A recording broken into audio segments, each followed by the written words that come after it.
Baby corn మంచూరియాకి ఇది ఎండాకాలం కాబట్టి చక్కగా ఇట్లాంటి వంటలు చేసుకుంటే పిల్లలు కూడా ఇష్టపడి తింటారు. ఫస్ట్ బేబీ కార్న్ ఒక ప్యాకెట్ తీసుకొచ్చి దాంట్లో ఉప్పేసి కొంచెం వాటర్ వేసి బాగా ఉడకనిచ్చి బాగా అది బాయిల్ అయిపోయాక అవి పక్కన పెట్టి కావలసిన పదార్థాలు మైదా, కార్న్‌ఫ్లోర్, గరం మసాలా, ఉప్పు, అల్లం వెల్లిగడ్డ పేస్ట్. ఇప్పుడు ఈ కార్న్ మెత్తగా ఉడికిపోయినాయి కదా! వీటిని తీసి చిన్నగా పీసెస్‌లా కట్ చేసి పెట్టుకున్నా.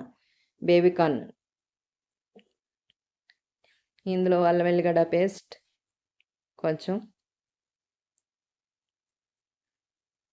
మైదా కొంచెం 2 స్పూన్స్ మైదా, 1 స్పూన్ అల్లం వెల్లిగడ్డ, గరం మసాలా 1 స్పూను, కార్న్‌ఫ్లోర్, ఉప్పు 1 స్పూన్ తగినంత వేసుకోండి మీ టేస్ట్‌ని బట్టి. కార్న్‌ఫ్లోర్ సరిపడినంత బాగానే పడుతుంది, కొంచెం వేసుకోవాలి. బాగా కలిపేసుకోవాలి. బాగా గట్టిగా ఉంటే కొంచెం వాటర్ వేసిన, నాకైతే గట్టిగా అనిపించింది, కొంచెం వాటర్ వేసిన. ఇప్పుడు స్టవ్ మీద బాండి పెట్టి ఆయిల్ వేసి బాగా ఫ్రై చేసుకున్నాను వాటిని. ఈ బాగా ఫ్రై అయిపోయినాయి కదా, తీసి పక్కన పెట్టి అదే ఆయిల్లో బేబీ కార్న్ తీసేసి ఒక పెద్ద ఆనియన్ తీసుకొని సన్న పీసెస్లు, 4 పచ్చిమిరపకాయలు, గార్లిక్ సన్నగా కట్ చేసుకున్న వెల్లుల్లిపాయ 4 తీసుకుని అందులో వేసి బాగా ఫ్రై చేసేసుకోవాలి. ఇప్పుడు ఇందులో కొంచెం తగినంత ఉప్పు, కారం, పసుపు మళ్ళీ వేసుకోవాలి. ఉప్పు ఎక్కువ వేయొద్దు, అన్నిట్లోనూ మనం ముందే వేసాం కాబట్టి తగినంత వేసుకుని బాగా ఫ్రై అయిపోయాక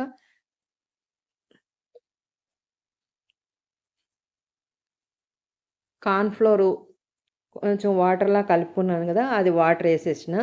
2 స్పూన్లు బాగా పలచగా కలుపుకొని ఆ వాటర్ వేసి అది కలిపేసిన తర్వాత చిల్లీ సాస్, టమాటా సాస్ అన్నీ వేసి సోయా సాస్ కూడా వేయాలి. బాగా కలిపేసి సోయా సాస్ కొంచెం తక్కువ వేసుకోండి. టమాటా సాస్ అన్నేసి బాగా కలిపేస్తే అన్ని బేబీ కార్న్ పక్కన పెట్టుకున్న బేబీ కార్న్ తీసి బాగా కలిపేసి అంతే అండి. ఎంతో రుచిగా బేబీ కార్న్ కర్రీ రెడీ.